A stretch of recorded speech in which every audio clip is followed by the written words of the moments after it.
Grenoble 3e accueille Dunkerque 19e. Les Grenoblois restent sur 2 victoires. Ils vont essayer d'en enchaîner une 3e consécutive avec Sbaï, Joseph et Pape Messaba titulaires. Dunkerque de son côté n'a pris qu'un point sur les 5 derniers matchs. Bardelli, Maurer et Courtet, une recrue, sont titulaires.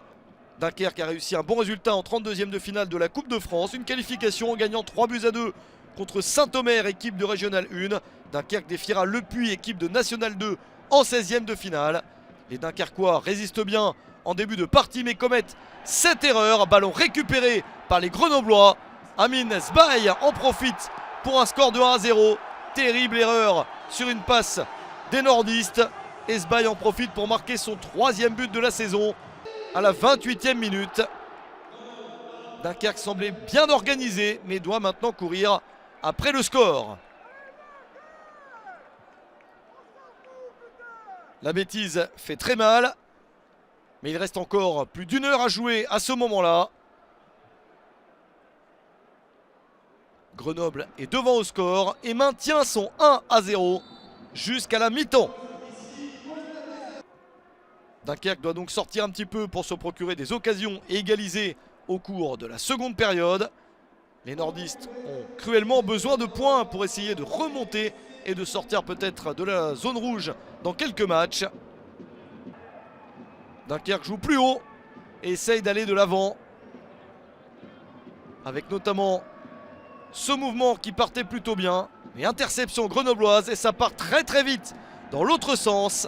Avec cette belle chance pour Pape Messaba. Il décide de patienter pour servir Amine Sbaï. 2-0 pour Grenoble à la 64e minute. L'efficacité est clairement grenobloise dans ce match.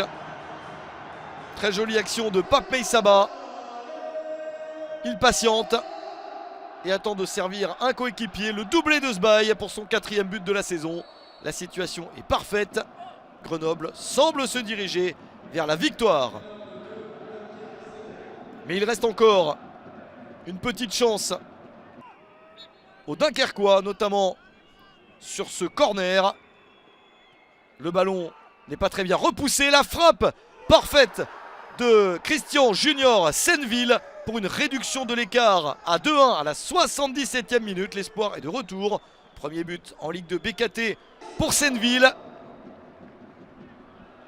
Grenoble n'a pas réussi à tenir son avantage de 2 buts jusqu'au bout et s'expose car les nordistes vont beaucoup mieux. Ils s'enhardissent après cette réduction de l'écart et continuent à jouer dans la moitié de terrain adverse.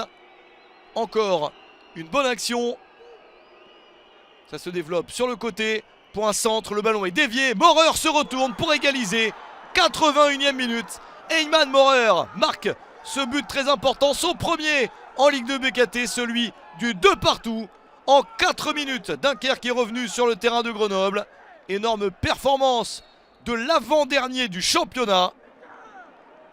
Les Grenoblois se sont vus peut-être un tout petit peu trop tôt remporter le match.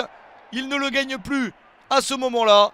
Et Dunkerque essaye même de s'imposer dans les derniers instants avec cette passe. Le ballon n'est pas très bien repoussé par la défense iséroise. Contact dans la surface. L'action se poursuit. Il y a de la confusion. C'est sauvé sur la ligne. L'incroyable balle de match pour Dunkerque. Et le sauvetage de justesse.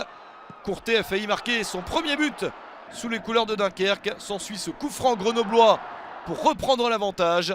Mais ça passe au-dessus. Rigaud n'a pas réussi à marquer le but du 3-2. Et il n'y a pas de vainqueur à l'arrivée dans cette rencontre. 2 buts partout entre Grenoble et Dunkerque.